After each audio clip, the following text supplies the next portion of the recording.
guys don't want to see this body. Kevin, when you look at the difference first half to second half, how were you guys able to get the shots that you wanted there, in particular there in the second half? I thought we got good shots in the first half, but I thought, we were trying to get Zach in the pick and rolls, and I thought Zach did a really good job of just funneling everything and clogging everything up. And I think in the second half, we just put him on the baseline so he couldn't be such a factor. And I thought we came out, the crowd was phenomenal, obviously, but I just thought we came out a little bit pumped up. Defensively, I thought we were great in the first half, but it can work against you offensively. Obviously, you've had a fair number of quality wins here at home, but how significant is this as a program victory for you guys? Yeah, I mean, I think it's. I told the team this. Grant Billmeyer and I were in early this morning watching film, and I said to him, there's no doubt we're going to win this game. I had no doubt. These kids have worked extremely hard. When we have played bad, they've had a great attitude. They've worked hard. They've brought it every day. We had 3 good days of practice this week, so I knew we were going to win. This was not a surprise for me, but I think it was important for this is an unbelievable program. It's one of the best programs in the country. I think it's important for the fan base. I thought it was important for the students to kind of just understand what this program's really all about. And if you think about what went on last year, these poor kids dealing with COVID and all the BS with that. I think for the students, for the fan base, I think that was a great environment and a great moment. Is there a point late in the game or afterward where you let yourself feel the significance of what a win might mean?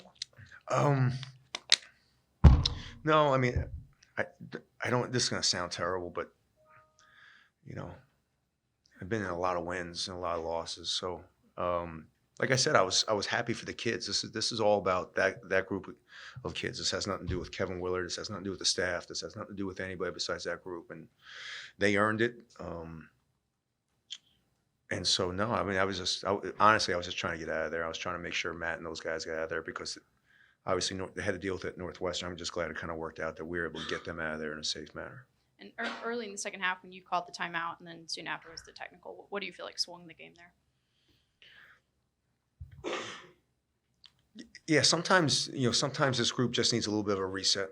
I think they were a little disappointed with the way they played offensively in the first half, and I just had to kind of get them to remember that we had played really good defensively, and let's just get back to that. And I knew eventually we'd make some shots. I got such confidence in these guys. So, and then again, just getting Zach out of the middle of the floor really helped.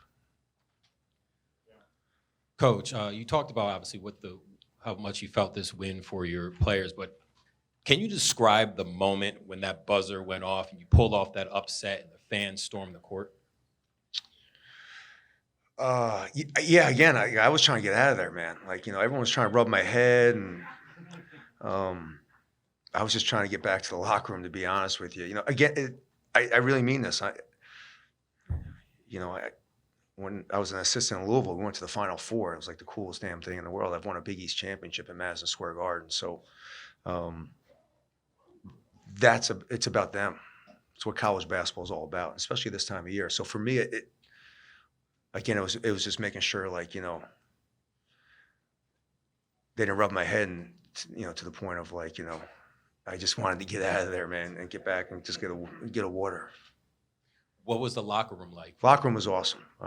That was special. The locker room was awesome. Like I said, the court storming was for the students, for the fans. The locker room was what it's all about. It was great. I told them I was very proud of them. I told them that they earned it. They've worked hard. 10 months ago, we put a roster together in a month and a half, and a lot of kids had to buy into what our vision was for this program. I knew where we would get, but Jameer Young had he wanted to finish his career playing in the NCAA tournament. I told him that, if he comes and plays for me, that's what we're going to do. And so guys had to buy in. Guys had to believe in what we were doing. So that moment for me was really special. Kevin, you talked about how this is for the players, for the fan base. What does it mean to help deliver this moment for the players and the fan base to you? Yeah, we got 5 games left, man. Like, whew, we got Nebraska on Sunday. Like, I'm already there. Like, we have a meeting here in hopefully 5 minutes about going over to Nebraska. Like, it really is. Like, this league is, you know, that is a team that can win a national championship. And Zach is probably the best player in college basketball. So, you know, I want to keep this going. Like, you know, this is, if we had lost a game, it wasn't going to be the end of the world. If we won the game, it's not the end all set. We still have 5 games left in the conference play, and we have to get ready to march. I mean, there's a lot of things that we can get better going into March. Bringing up Zach, there were several key moments where Juju just kind of stopped him completely in the post, and it seemed like that maybe fed into those runs. Did you kind of see that as a big key in the second half there? No, I agree. I think, you know, if you look at what Juju's done, and we talked about it yesterday, what Juju's done the second time around, he's played Hunter, he's played Crowell, he's played now Zach, and there's one other guy in the league. I wouldn't say he's dominated, but he's held his own, if not played better. And I think, you know, Juju's one of those, he's very smart. He understands scouting reports. And I think the first game he got caught on some angles. We gave up some easy dunks. And the biggest thing for us was like, hey, just make him shoot a jump hook. He's going to make some. It's not the end of the world. And I think he just made it difficult for him. And he didn't give me angles where he got anything easy. Kevin, Purdue led the Big Ten in rebounding margin entering this evening. You guys out-rebounded them by 12, 18-7, I think, in the second half. What was the approach? What was the execution? Yeah, great coaching. You know, we decided to give up a lot of layups in the first half. I think they shot, who are they? They shot 48%. You know, the biggest thing for us was trying to make sure that, you know, they didn't shoot threes. Like, you can't stop Zach and give threes up. And so, you know, I thought Braden Smith played great. I thought you know, we were giving up layups, but that was kind of the game plan. Like, we were okay with him going in there shooting layups. So I think a lot of it had to do with the fact that, you know, we made them work. I thought the press was great. You know, we didn't turn them over. But, you know, this press isn't designed to be a turnover press. And I thought we got them spaced out a little bit where they weren't able to get, you know, first and Gillis close to the basket. And back to Julian, 3 of his 5 baskets came in that stretch where you guys went from down 40 to when you guys took the lead for good. How important was he in that? Yeah, I think Julian I'd take Julian over any center in this league.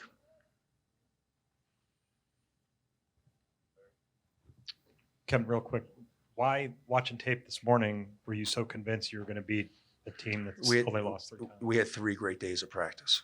Like, I don't practice long this time of year. I think I go for like an hour, maybe at the most. We watch like 30 minutes of film, we lift, and then we're on the court for a total of an hour maybe. And these guys didn't want to get off the court. These guys wanted to keep practicing. They understand what we wanted to do. They had a great attitude and 3 great days of practice. So I was like, man, we're going to win this game. I mean, they're locked in. They were locked in last night at film.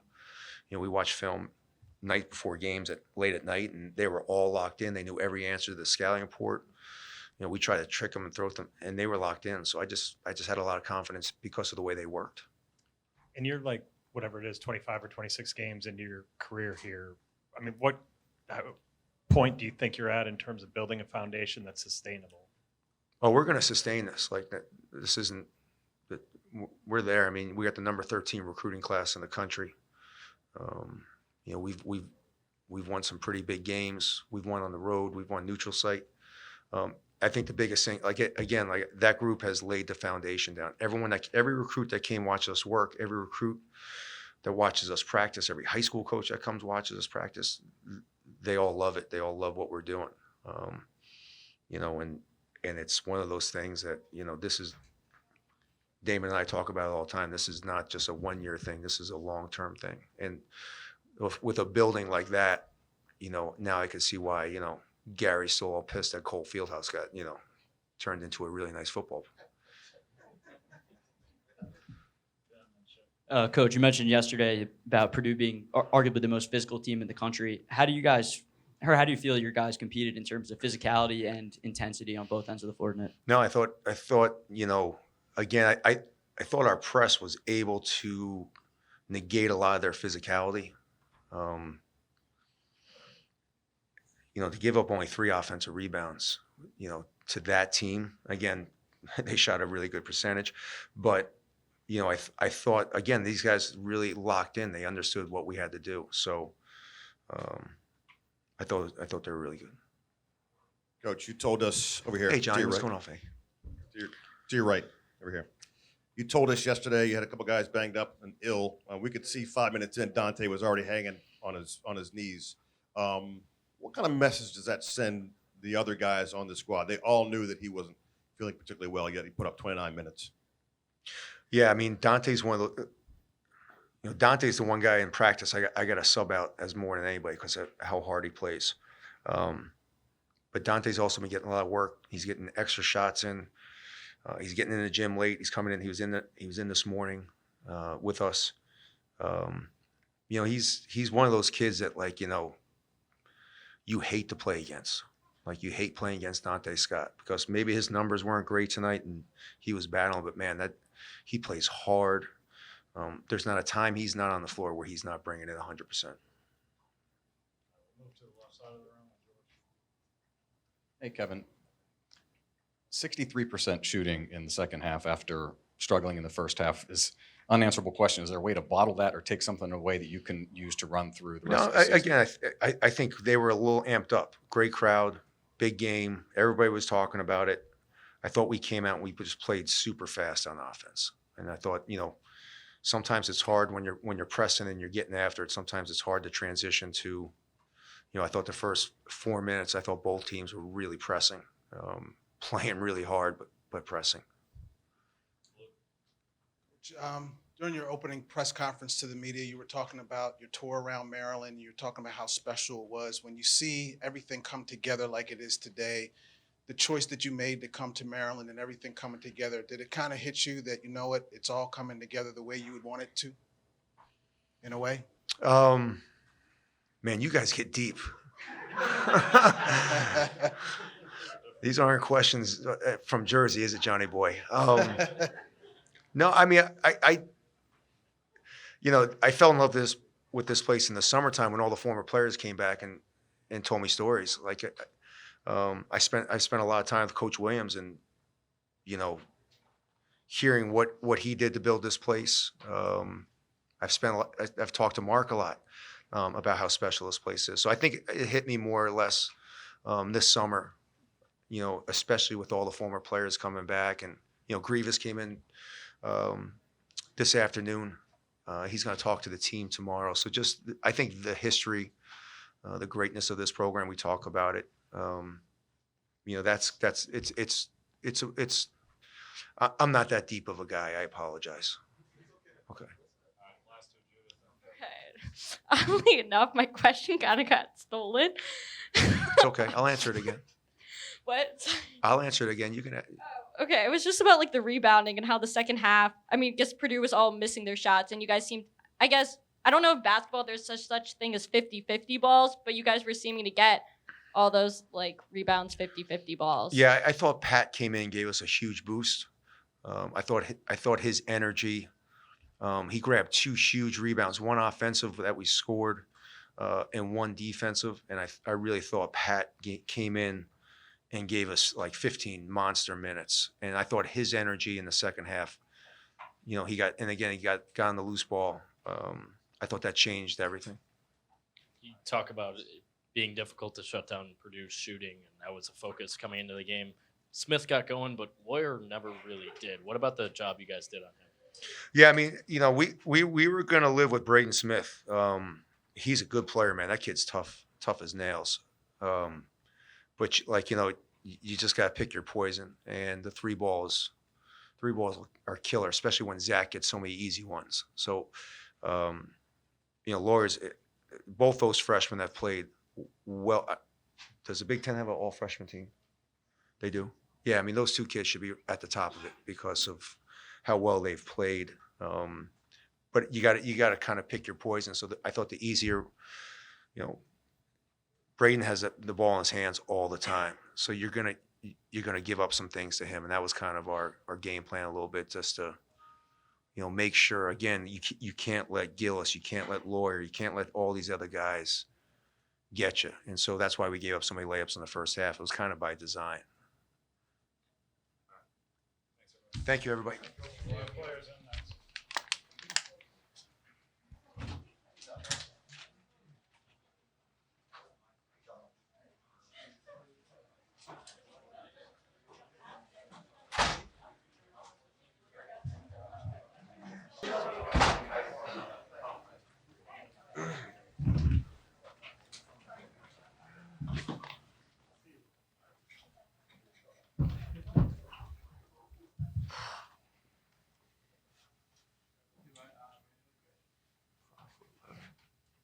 Juju, seems like you really step up to the plate in these big games against the guys like Edie, Jackson Davis, Dickinson, etc. What is it about a stage like this that really gets you fired up?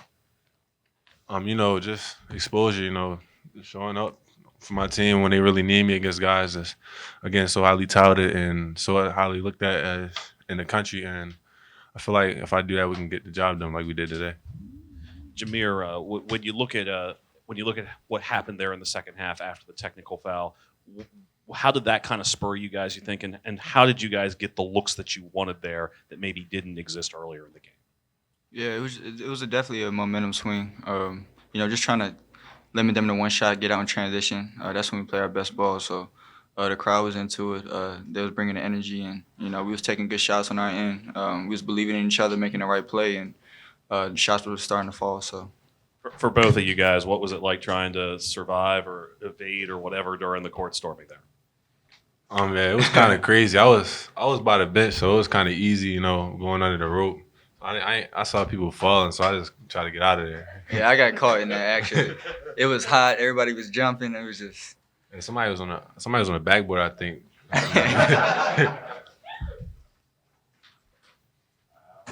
Hey, Jameer, I assume you came to Maryland, obviously, to compete for a championship, but also for moments like this, to be in that moment, to be in the court, everybody coming up and hugging you. I mean, what was just that whole experience like? Yeah, it was definitely like a dream come true, something that you work for all summer. You try to prepare yourself, and the team, we all just try to work hard, and, we live for moments like this, live for moments to be in front of the camera when the lights are on. So, it was really just playing our game, especially just being able to do it at home. It's just a special moment. So we're going to enjoy this, but we got to get back to work tomorrow. Juju, you've been here through a lot. Sorry, I shift my camera to the side real quick. Sorry. You've been here through a lot the past couple of years, a new coach, COVID before that, and the lingering effects of that. To have this celebration in this moment tonight after kind of the past few years, what you've been through, how extra special was it?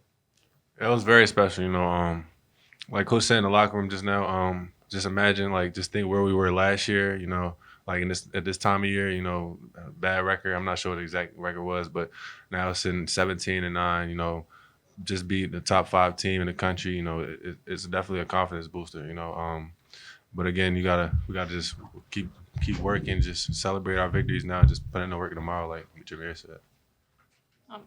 Jameer, what is kind of the sequence of events when you get into the locker room after a game like that? A lot of people's in the locker room, a lot of alumni, a lot of people who will be going here in the future.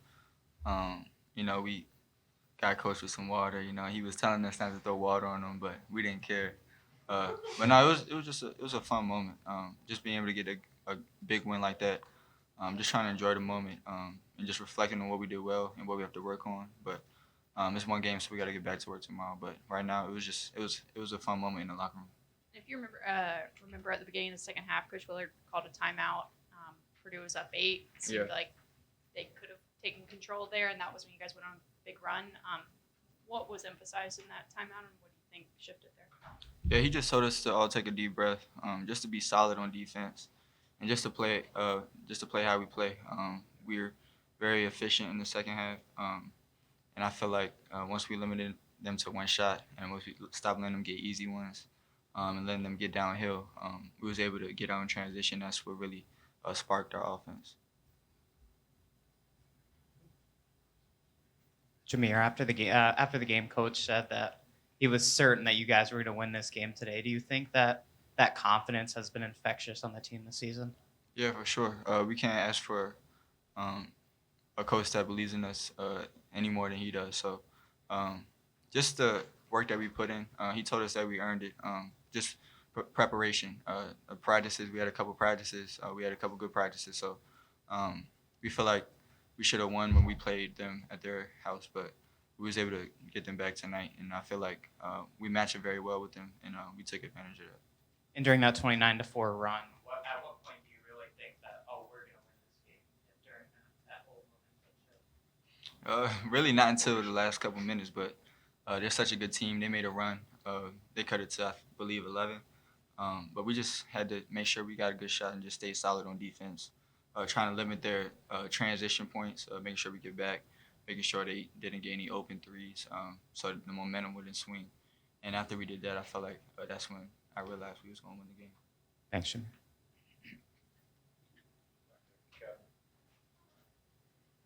For Akeem, almost 3 years ago, you were celebrating a Big Ten championship on that floor. COVID and a lot of other stuff in between then. What did that moment, the court storm, beating the number 3 team in the country, mean for you? That's funny that you said that. It gave me like the same vibes in a sense. When everybody stormed the court and we won the Big Ten championship.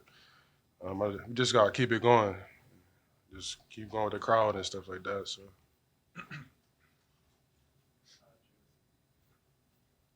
I guess any of you guys could answer it, but how are you guys able to like grab like the 50-50 balls in the second half, like the loose like rebounds that, you know, as part of that like 29-4 run because Purdue was missing all their shots? You know, just wanting them more. Like I seen their guys were diving on the floor. You know, and I didn't want that to be. I told our guys, let's not have that be the leading factor of them coming back like 50-50 balls. I feel like we took care of stuff like that and boxing out, and if we keep doing that, we'll be good. You know. Yeah, those are winning plays. So those are very important. It may not seem like a lot, but those are very important plays. Those are momentum swing plays, and you know a lot of things can happen out of 50-50 balls. So just trying to take every moment and really just try to take possession whenever we can. Jameer, just talking with Coach in the hallway, he said that you wanted to get to an NCAA tournament. You know, that's always been your goal here, and to get Maryland there. Obviously, this is another big step towards that. But how would you describe what it's been like laying the foundation for this program, being a part of setting the expectations, a new form of expectations for Maryland basketball, and how much Coach kind of brings that out of you guys? Yeah, it all starts with the hard work. It starts with the summer, the grind, just holding each other accountable. We have the talent, we have the pieces, so being able to put all that together is something that we had to focus on. You know, we started very early. As soon as Coach Willard got the job, we got here in the summer, we got to work. So it's really just the hard work. It's not really complicated. Just holding each other accountable and really just what it takes to win. It's hard to win, so we have to do all the little things. We're not the biggest team, so we just have to do all the little things, and I feel like we do that. This one for you, Juju, or any of you guys. Jameer, you hit the 2 foul shots in a row. You added a whole bunch of layups. Akeem hits the 3 to go up 9. That kind of felt right after the technical foul like the big moment. Does the shooting get contagious when you see everybody start to pour it in like that? Yeah, definitely. You know, especially like with a crowd and a lot of energy going on, just a good energy and like a great atmosphere. I feel like just more shots start to fall. You know, Dante had that one off the backboard, and that's really when I knew it was over. We just couldn't miss at that point, and we just kept our foot on their neck and got it done.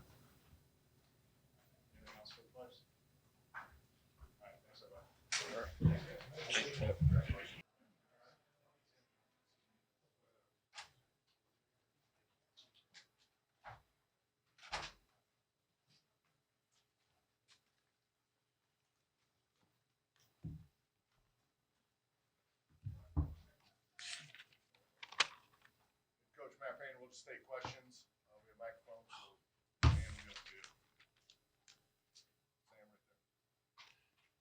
Matt, obviously the technical on Mason changed the game, but why did your team fall apart after that happened? Well, I thought Maryland did a great job of just being aggressive and getting the ball where they wanted to. Jameer Young broke us down, Akeem Hart. It just seemed like they were living about 8 feet from the rim right in the middle. They were just breaking us down off the dribble. And they were the aggressor. Give them credit. I thought we did a good job of handling their press, only having 7 turnovers. But we're one of the best rebounding teams in the country, and they just dominated us. Out-rebounded us by 12. The combination of not being able to rebound and get some second chance opportunities on our end, I thought they did a great job of boxing us out. And then we got to be able to make some shots. I thought we had some looks. I thought they did a good job defending us, but we still had some looks. And they could probably say the same thing on their end that just have to go down for us. We have to have a balance of driving the basketball, making threes, and getting post-ups for Zach. And when we don't have that balance, man, they're going to shrink the defense and do a better job. But back to your question, it was a big play. You don't realize at the time. You just think, it's not that big a deal. It's 2 points. They shoot free throws. But that's when the momentum swung right there. Matt, why did they have the kind of success on the boards against you that nobody really has this year? Right. Obviously, the absolute answer, will come from film. The one thing, kind of a knee-jerk reaction to it is, they went after the ball more. They played hard or whatever that might be. Like they just had a better nose for the basketball. But give them credit. Like when you can stay out of your rotations and kind of stay home because you're not getting spread out and we're not making any shots, now it's a lot easier. Because you have good block-out responsibility on the defensive end. But that's probably one of those questions, watching tape and kind of seeing it. Coach, right here, it seemed like Braden really came out hot there and then slowed down. What do you think changed there probably about halfway through the second half? Well, trying to get him to be aggressive. Like we knew they'd come up in their transition when they were man and really try to get to Zach like they did the first game. And so we just told him to try to drive the basketball as much as possible and get in there and use his dribble through or play off of 2 feet if he doesn't have something for himself. But, I like his aggressiveness. I thought he did some good things. But I think a lot of that credit needs to go to Maryland and also our inability to make a shot. So, like now, when you're not making shots, now you can kind of come in with that gap help and then try to load up right there. So I thought they did a good job there of, just kind of keeping him out of the paint. Even though he got in there some, he didn't get in there as much. Then he had a couple where he missed them that I thought were okay shots. It just didn't go down for him. But I'd give a lot of credit to, I thought Maryland's defense really picked up at that time. They kind of ratcheted things up. Matt, how would you assess life in this conference night in, night out? Well, right now it stinks for me. But, it's part of it. I've been in this league for, as a player and a coach and, 23 years. And so you see the ups and you see the downs and it's really hard to win on the road. More than anything, like the venues, like the students were great. I was hoping it was that early start and people didn't kind of trickle in, for a while, but I know it's tough in a metropolitan area like this with that 6:30 start, but, it's just difficult. Like, there's times as a coach where you feel like, you can beat anybody. And then there's times like you don't feel like you can beat anybody. It's just, you never kind of are in that middle ground. But you also got to understand, being on the road, you got to be about 10, 12 points better than your opponent. And we were not that tonight, and give them credit for that. But it's a fabulous league. When you look at the attendance, #1 attendance conference since 1976, since I was in kindergarten. I don't know where you guys were in 76. So it just kind of shows you, to the league and how difficult things are. And Maryland's been great. Maryland has been really, really good for our conference. Then from a basketball standpoint, I can't talk for all sports because I don't know, but they've been really, really good. They've had great teams. They've been competitive, and Kevin's going to do a great job. He's doing a great job. Go ahead. You've mentioned multiple times about the shooting. Fletcher kind of struggled tonight. Yes. Was that defensively? Did you like the looks he was getting? He was just missing. Yeah. What was behind I that? think a couple of them, like, he needed to probably pass out, like he was driving the basketball. The one time when Reese got that block on him at the basket, getting deep against size, you got to be careful. You got to get the dump downs or the spray outs and try to get that. But he went through this a little bit in non-conference. And I just told our team, I'm like, I'm not in the business of taking bad players. Like, I'm going to take good basketball players, but we have skilled guys. I'm not going to allow people to consistently shoot shots that they've never made before. He's a big-time shooter. He's going to be a great player for us. He's a great player right now. But we had this stretch, not just with him, but with a handful of our guys in non-conference. And everybody, you know, called in the radio show, like, why are you doing this? Why are you like doing it? Because I believe in them. I believe they're going to make shots, but you got to be able to generate enough good shots. And I thought tonight, you know, we had some good looks that we needed to knock down, but we didn't have a bunch of them because I thought Maryland's defense was pretty good. Go ahead. And things have kind of gotten a little off kilter 3 of the last 4 games, a little bit of a rough stretch. Yes. How do you, as a coach, get it back together before the Big Ten tournament starts? Yeah, just your preparation. Like it's I'm not really worried about the Big Ten tournament. I'm worried about the NCAA tournament. Like, yeah, you don't get judged on that one, the Big Ten tournament. So, you know, just stay process based. You know, believe in your team, but all of a sudden be honest about what's going on. Like we got to be tougher. Like we can't shore up turnovers and then not rebound. Like you got to come in here and win the possession battle. You know, you got to have more rebounds in them and you got fewer turnovers. Now you can start right there and really work towards something. We didn't do that. And so when you get on the road and you have fewer possessions and now you don't shoot well, that's going to be a long night versus a quality team. Going back to, Coach, going back to attendance and going back to atmospheres, I mean, there was a couple of years when COVID and the pandemic really just, you know, students weren't as engaged or wasn't involved. Right. On the road at home, how cool is it to be, Yeah. you know, on a mental basis, even though you're on the losing side, being in atmospheres now that you're feeding off the energy of people? Right. It's great, man. This is like when you walk in here and nobody is for you, that's a beautiful thing. And the thing that you want to do is hear that silence at the end instead of those cheers, you know, and like the cheers like leaving. But I thought Maryland did a really good job. You always hear people get mad on court storms. And we've lost 3 games, but 5 last year. So we've had 8 court storms in 2 years. So Maryland's winning in their security. They're number 1. They did a great job tonight. So they kicked our ass, and they kicked our ass in the court storm.